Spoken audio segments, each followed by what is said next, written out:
This is going to be Holiness, part 41. And it says, what happens after I surrender to God? It is when I turn to Christ, when I gave up myself to his personality, that I first began to have a real personality of my own. C.S. Lewis emphasizes that surrendering to God doesn't erase our identity. It fulfills it in God's hands. We become the most accurate version of ourselves. And I can attest to that just through my own personal testimony.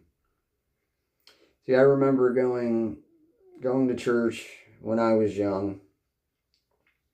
Obviously, being very young, you pick up bits and pieces, but you're not fully in tune. So skip ahead to where the teenage years, and my main focus in going was because there was girls, right? But I still wasn't in tune with anything. It was a social activity.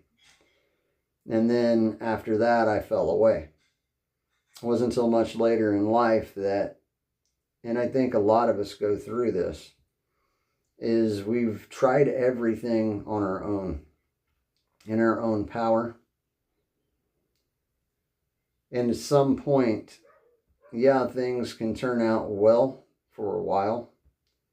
But it's funny how everything ends up tanking.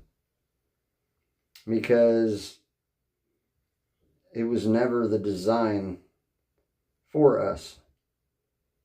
When we turn to the Lord and we're able to find our identity in Christ, that we're strengthened, that we feel love that's far greater than anything that we've felt before. Even if we've been isolated, if we, come from a broken home, if relationships just never seem to work out, right?